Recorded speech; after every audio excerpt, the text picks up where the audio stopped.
against control decks as well. So one thing about Shaheen, and I know you probably know this since you guys have top-aided a couple of invitationals together.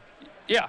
He top-aided like 5 in a row, I think the number was. But as Esper control decks, be it in Legacy or in Standard, he's always very proactive in his approach. He always plays creatures. He's never super reactive. Like, he's not the guy who's going to do like the Cuneo style, which is like an elixir and nothing. Yeah, like me and Shaheen kind of come from opposite schools, where I was all about the like minimalist win conditions, just grind them out. And Shaheen is kind of doing that, but he is like expensive sorcery master, right? Yeah. According to Kenji Samura. Yes. Yeah, that is his nickname. Yeah, so we see him draw an Aetherling. Like, yeah, that's not surprising that that's in his deck. He has 2 copies of Elspeth as well. You know, like I said, 4 Blood Barons. He wants to control the game, drop a bomb, and just ride that to victory. Yeah, that's always been his approach. Yeah. When he plays these type of decks. He's always been playing Blood Baron. He's played Burmaz before. He's got 1 Aetherling in his main deck. You know, he just always plays creatures, and he always jams, too. Yeah. That's what I've always liked. Like, against 4 untapped mana, this could go like pretty poorly for you, right? Yeah, like, what are you going to do, though? Wait? Yeah, it can get countered and they can resolve their Jace. And he's like, no, jam my Jace right now. Turn over 3 cards. It's going down. 2 lands versus a Gainsay. I'll take my land so I can cast my expensive sorceries. Yeah. I mean, if Jace gets countered, next turn you jam a Blood Baron. If that gets countered, maybe next turn jam an Aetherling or an Elspeth. That's how he's always battled.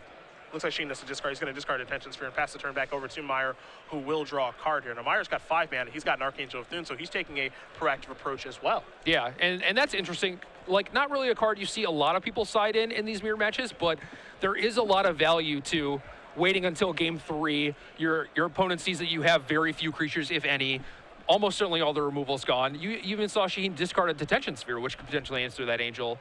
But having something that can just attack Planeswalkers, regardless of what the creature actually is or what matchup it's there for, is potentially very useful. It certainly makes the casting the Angel easier when your opponent discards an answer to it. Yeah, you got to feel pretty good, right? Gonna take Jace up. Will Soorani. Gonna play his 5th land on tap. Now there's a Blood Baron, so the race is certainly on here, as he will pass the turn back.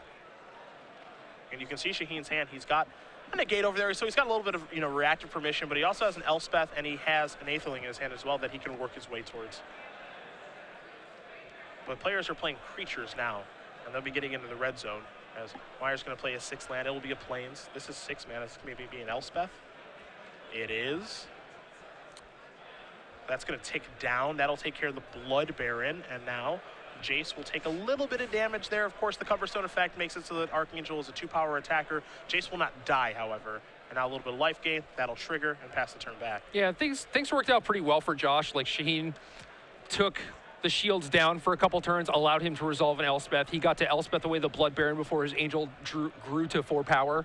So he got to keep his Angel in play, too. So overall, I think Josh probably likes this spot. What kind of gets interesting now is that Shaheen has, I believe, a 6 land and Elspeth in his hand, so he could play Elspeth minus it, take care of the Archangel, but then he would actually, yeah, he would lose it to the Mutavault. Yeah, he would. Yeah. Jace would shrink its power by 1, but Elspeth would only have 1 loyalty, so.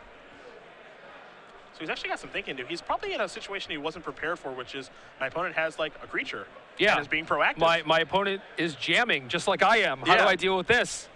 This is normally what I do now. I believe Shaheen has another copy of Blood Baron in his hand, so he could play that and then it would not die. So that is probably pretty appealing. He's also looking at this negate in his hand, but I don't think that's the kind of game we're playing right now. Yeah, he's behind on board. It's gonna. I'm not sure he has the luxury to sit back on negate. Like he very much. If he gets to play a threat and hold up negate, that's great. But I don't think he has that right now. If you're in Shaheen's spot right now, you've got the option between Elspeth and Blood Baron. Which one would you want to play? Also has the option of Aetherling. Yeah, I mean, do you want to play Aetherling with those shields? Looks like he does. Okay, fair enough. I mean, it puts him to the test right away. It puts him to the test. It gives you an unblockable way to attack Elspeth next turn. You don't have to think about like, oh, well, next turn I jam my Blood Baron into his Mutavault, and then you have to keep trying to kill this Elspeth while Josh is also making tokens. So I totally understand Shaheen's line where he's just like, I'm going to play Aetherling and then, just try and kill it. Just try and get it off the board. If he Supreme Verdicts, if he kept those in, then he has to kill his own Archangel. If he wants to Elspeth and minus that, he has to also kill his own Archangel. So it's kind of interesting. Maybe a slight misstep there from Josh where he didn't activate Elspeth first, and he attacked with his Archangel first. Sure. So now his tokens aren't going to be 2/2s. Well, I think he was going to play Supreme Verdict. So okay. I think he just wants to keep the tokens that he is going to make. Now the big question here is that what Shaheen wanted to have happen?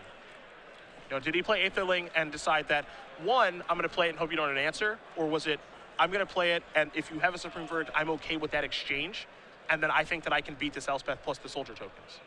Yeah, it's hard to say. I mean, I don't know how game 2 played out. Like, it's possible that in game 1, Josh didn't see any creatures, and then game 2, Shaheen beat him with creatures, and then he brought the Supreme Verdicts back in. Sure. So Shaheen wasn't necessarily expecting him to have that. I'm not sure. You know, maybe he saw him in game 2 and knew that he had them and was planning for that to happen.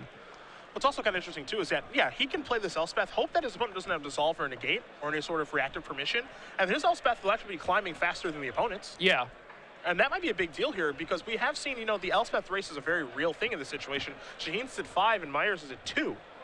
So Shaheen's ahead in the Elspeth advantage. Yes, his shields are very down right now, but maybe this is a spot that he wants to be in.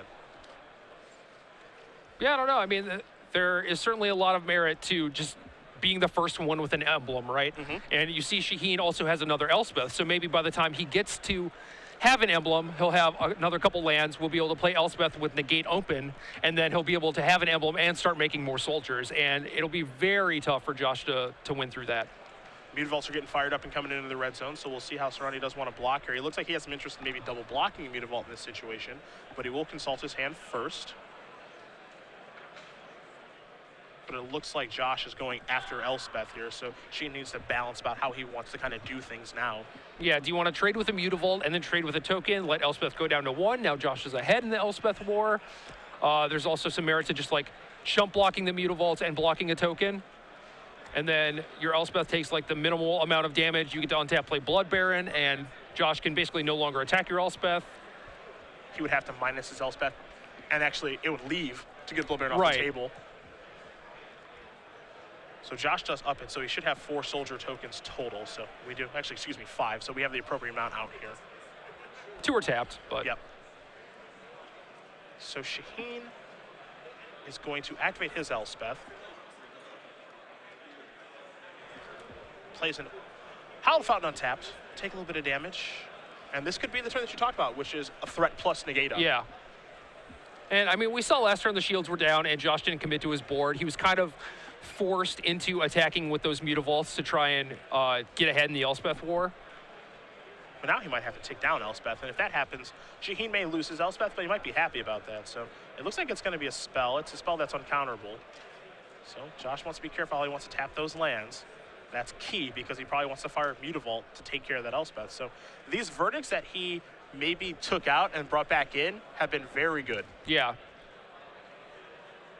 Yeah, I'm not sure if Shaheen considered this line where if he gets verdicted, his Elspeth is going to be a 2. Like, he definitely could have prevented a little more damage last turn. Well, I guess Josh would have still had 2 Mutavaults, so maybe it didn't change anything. And plus, he has a backup Elspeth, Yep. so.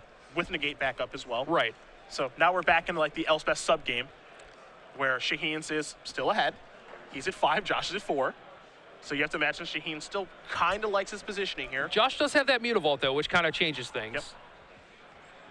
Now, one card Shaheen has in his hand that we haven't even talked about yet is Sphinx's Revelation, because it hasn't really been that kind of game at this point. And he does have that in his hand kind of at the ready if he needs to refill. We don't know if Josh has one of those or not. We don't have a great look at his hand. This is going to come to the red zone. The soldiers are going to trade very, very quickly, as they often do. It's been a slugfest up until this point. Both players just tapping out, trying to establish a better board position. And at some point, these players are going to run out of gas. And I like being the guy with Sphinx's Revelation in that spot. On the upkeep, Josh is going to cast his Rev, but Shaheen has a negate for it. So that's going to get countered, and that's probably pretty big right now. Yeah, that's a big deal, but I do like Josh's play of waiting until the upkeep, correctly reading Shaheen for having a counterspell and making him tap mana on his own turn. Shaheen's going to play a Jace. He's going to take down his Jace. You're going to see 3 cards here. 3 lands, a Plains of Hallowed Fountain, and a Temple of Deceit. Do you want to scry, or do you want 2 extra cards with your Revelation next turn? I think it's 2 extra cards, and the reason for that, you'll notice that Shaheen for this turn, as he does take up his Elspeth, he drew a Dissolve. Yeah. So I think he was actually just looking for a land. Yeah, just an untapped land. Yep. And he found one. So actually, taking those 2 lands and actually playing a Plains may seem like, oh, who cares? That's not anything. And I saw the cards that you took to your hand, so I know you have a Hallowed Fountain in your hand, but having a counterspell there is actually a really big deal. It's time to get in the red zone with Mutavault and 3 soldier tokens, so we'll see how Soorani does want to block here. Is he playing the same game where he just wants to slowly tear away Josh's board position, just like trade away those Mutavaults, lose some loyalty, but over the course of the next few turns, that's probably loyalty that you would have lost anyway if you leave that Mutavault alive. You can see Soorani's hand right now. We know the 3 cards. It's a Rev, a Dissolve, and a Hallowed Fountain. Now he needs to decide how he wants to block. Again, as you mentioned, we saw a couple turns ago where he double blocked a Mutavault with 2 soldier tokens and then just, threw a soldier away to the other one. He'll lose some loyalty in the exchange, but is it more important to get that Mutavault and that mana off the table? He definitely prioritized that before, and it looks like he might be doing it again. Yeah. That's what he does. So Elspeth is going to go down to 4. Soldier token will go away. And so Josh is winning kind of the Elspeth sub-game right now, but Shaheen might be winning the overall game. It feels like he is. Yeah, you got to imagine with him having a revelation and a counterspell and now a second revelation. Let's see what he wants to do with this Jace. Looks like it goes up. Yeah, his Jace is alive. He's losing the Elspeth sub-game, but he really doesn't need too much help here. Being able to remove Josh's Elspeth before it gets an emblem would help him a lot, because then Jace would be able to keep all of his soldiers under control, but it's hard to say if Shaheen even needs that when he has 2 Sphinx's Revelations in his hand.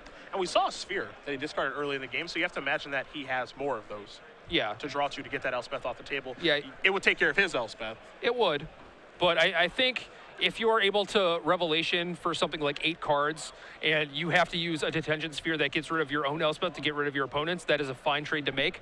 You almost certainly have enough cards, like enough ways to win the game aside from the Elspeth. But Shaheen also does have 2 copies of Banishing Light in his deck, which will allow him to get rid of that Elspeth and keep his. So.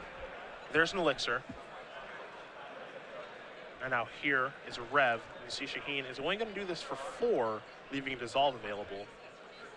Yeah, and I like this. I mean, you could jam the Revelation for the full amount, which would be 7 cards, and if it gets countered, that's fine. You still have a Counterspell plus another Revelation. But I don't think Shaheen needs too much help. I think he is fine just saying, like, if Josh has a Counterspell, I'll counter it. If he doesn't, then I get to draw 4 cards and I'm still probably winning. So playing the game very, very carefully, which I like. Dissolve takes down Dissolve. A Sin Collector is Shaheen's draw. He's going to tick down his Jace, maybe. He's not too sure. You can't push the Brainstorm button with this one, which is what he's been known to do. You see a Blood Baron and 2 lands get turned over, so Blood Baron's going to go to the grip here pretty quickly. So let's see what else he's got hiding out over there. It doesn't look like very much. A Gainsay, a Sin Collector, like some stuff that is generally pretty useful, but not really in this situation. Soldier's going to attack. You have to imagine going after Elspeth, so there will be a trade there very quickly. Again, Shaheen has not activated his Elspeth just yet, but the emblem is looming. Shaheen's counting, okay, how much damage would I take if you made an emblem right now? The answer is 15, which is not 16 for you math whizzes out there. But he has to do some careful planning here. It looks like he's going to lead with Sin Collector. Yep. Wants to see what's going on over there. Ooh. I think that was a copy of Aether Spouts. That looked like an Aether Spouts. Yep, he has 2 in his main deck. That is awesome. It's a little bit of brewing there. We don't see that one a lot. And kind of for good reason, right? Like, it is pretty easy to sniff out and play around. Yeah. But not when no one in the format plays it. Yes. And that's got to be great for Josh. For each attacking creature, its owner puts it on the top or bottom of his or her library. No matter which one you choose, not that great of an option for you. Yeah, that's true. I feel like that card's going to see some play. Maybe after rotation. I don't know what kind of home, like, it's a really unique card. It's not like anything we've seen before, and it is kind of easy to sniff out, but it's also like, if you try to sniff this out and you're wrong, and you're like, playing around it, and it's just like, dude, I don't have that in my hand. You should be attacking me with all your creatures. It can be tough to play around at times. So Shaheen, basically, this turn has gummed up the board. Like, he activated Elspeth, he played a Blood Baron, he's left Counter Magic open for his Gainsay, he played Sin Collector to clear the path. Now he knows that, okay, I have to worry about an Elspeth emblem. You saw Josh activate his Elixir and go up to 30. And right now, he can beat an Elspeth emblem. Well, he cannot die to it. I'm not sure if he beats it. He doesn't die, though. And we're moving in. Yeah, I mean, Josh just got his last card Sin Collected. He's kind of behind on board. His opponent has Blood Baron, which can take away some of the loyalty from Elspeth next turn. So I think, the getting's good. This is your chance to make your emblem and potentially try and win this game. You don't want to play a longer game, right? Not at this point, no. I don't think Josh is too set up to do that. feel like you got to attack with everybody, probably. I don't think that leaving back people does anything. Yeah, get in there for a whole bunch. It'll be 15. He's actually going to go after walkers. Yeah, I'm not sure how I feel about that. If I'm Josh, I want to go after him. It is nice to get those off the table, but I guess he still has lethal damage next turn. Shaheen gains 4 off the Blood Baron, and he still has enough to kill him, so... Shaheen's going to deal 4, 5, 6, 7, 8, 9 points of damage to Josh. Josh is going to play in the Azorius Charm. We'll see if Shaheen has any interest in maybe countering that. It looks like it might just be a cycle, so that's fine. Shaheen's going to gain a little bit of life, go up to 14. But this Revelation actually puts him out of range of dying. It does now, but I'm not sure Josh was too concerned with that. You know, he just wanted to get the Planeswalkers off the table, and then he knew that he still had lethal damage next turn. It is just unfortunate that Shaheen just happens to have the second Revelation. I think Shaheen might be considering casting Jace this turn instead of just moving in on the Revelation, even though he does have protection for either one of those spells with a Gainsay. You can also see the other 2 cards in his hand. It's duplicate copies of Fiendslayer Paladin. Yeah, I mean, like I was saying earlier, anything that attacks Planeswalkers is generally pretty good. Like, we saw how much trouble Josh's Mutavaults were giving Shaheen in the Elspeth War, and it's like, can you imagine having a first striking Mutavault also in that situation? This is going to be a ref for 6 on the upkeep. Play around counter magic. It's going to resolve. So Shaheen's going to go up to 20, which means he's not facing lethal. He draws 6 cards, gains 6 life, which is oddly enough the more important of the 2. Yeah. And does still have that Gainsay, even though it looks like he picked up a whole lot of lands there. So he's still not out of this one yet, as here comes 15 damage. Yeah, so down to 5, but Josh is in no real danger of dying. Mm-hmm. So Shaheen still needs to find an answer, even though, you know, he ended up living probably a turn sooner than Josh would have wanted. Wow, I think he had drawn 6 lands. Okay. Well, we still have a Jace activation, you know? A temple he could play before Jace. Yep. To put a bad card to the bottom. Certainly true. He has a Sin Collector that he can lead with if he wants to do that to make sure the coast is clear. But I don't know if he has enough mana to do all of those things. Yeah, and still draw into something that allows him to live. Yep. Detention Sphere is almost certainly the best card that he could have here. So that's pretty cheap. You know, maybe... Like, Josh has seen 2 fresh cards. He got to cycle the Azorius Charm plus a draw step, so you don't know what he could have. And if you do end up playing Jace, finding a sphere, and, you know, you just run into Josh having 2 counterspells, like, that could be disastrous. The other thing we don't know is how many Detention Spheres Shaheen has after sideboard. That's true. He discarded one pretty, you know... I mean, it was early in the game, but it was just like, yeah, nothing else to discard. I'm obviously going to discard this. Yeah, but you saw that was his one piece of interaction as well. Like, the game has gotten to this point because Shaheen could not answer Elspeth, so you got to think, like, if he didn't have very many copies of that in his deck left, he might value that a little more highly. Temple of Silence is going to put the top card to the bottom, so that's clearly not something he's looking for, assuming he gets to resolve Jace and activate it. So it looks like he has separated his mana, and he has come to some sort of a game plan here to try to get himself out of this rather sticky situation. Yeah, it does not look like he has enough mana for Sin Collector, Jace, Detention Sphere, plus Gainsay. Yeah. He is 1 short of that, so you have to make a concession somewhere, and it looks like it's going to be on the Sin Collector. We're probably not going to play that one. All right, it's Jace. Are we fighting over this? We're not. Are we going down? We are. Thoughtseize.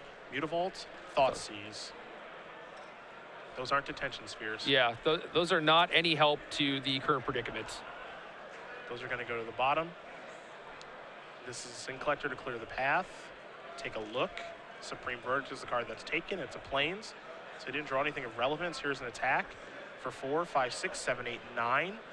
And oddly enough, for Shaheen, if he had played Jason upped it, he still would die on the attack back because he'd be taking 10. Yep. He's already played a land for the turn. Yeah, and all he can do is concede the game. He can't get out of it. He's going to turn over a couple of cards, the Mutavault, Temple of Enlightenment, but he ends up losing to the Elspeth Ultimate. Yeah, I mean, Josh had the opportunity to go Ultimate with Elspeth, took it, and just Shaheen couldn't find anything. Yeah. Two Sphinx's Revelations, countless Jace activations, some temples doing some scrying, and he just couldn't find what he needed.